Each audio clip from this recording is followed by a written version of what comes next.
I am Lizelle Paneda Away, currently working as a public school teacher at Esteban Abada High School.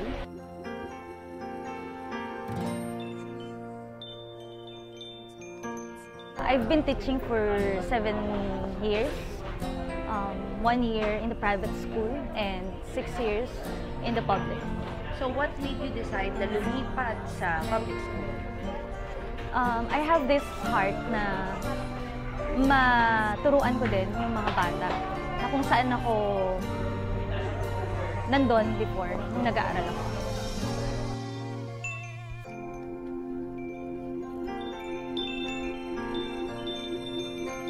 The work is very challenging.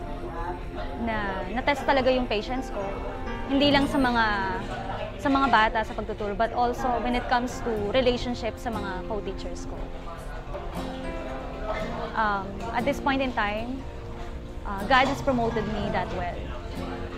Just recently, I received promotion, and I was lined up again sa mga mapopromote this coming school year.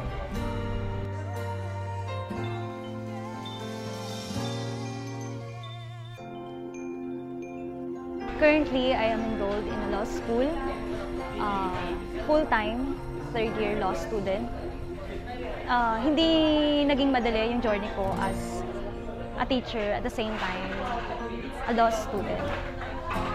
Sa finances na-test ako, sa time na-test ako, even sa strength. But because God is faithful, siya mismo yung gumalaw, siya mismo yung gumawa ng paraan para makuha ko yung plan niya for me.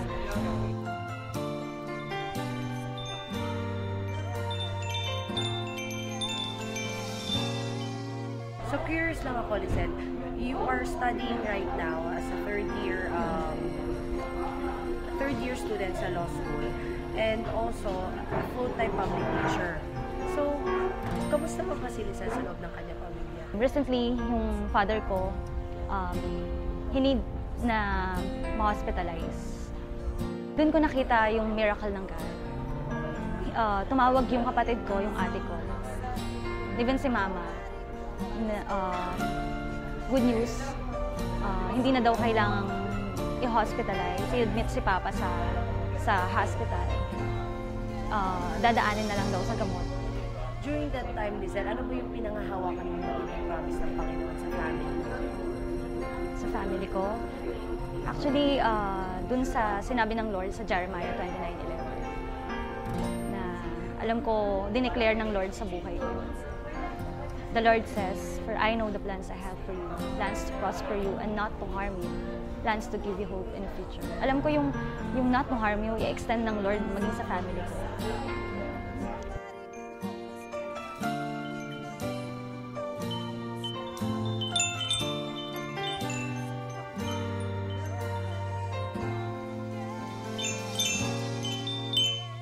Currently, I'm handling 32 disciples, 2 cell groups, and 3 interest groups. And I'm also involved in the hospitality team of the church. I do believe na never na naging hadlang ang trabaho ko, ang pag-aaral ko, para i-fulfill ang magandang mission ng Lord sa buhay ko. My message first crossover, yung life testimony ko, I cannot do all these things alone. But because of the love of God, He being the big-time God, I have a big-time leaders, my gospel community, my wonderful families and loved ones. Nothing is impossible in Christ Jesus. I am Lizelle P. Away, 1728 of Pastora Geraldine Baliano, a law student, a full-time public school teacher, and a teacher of 32 disciples.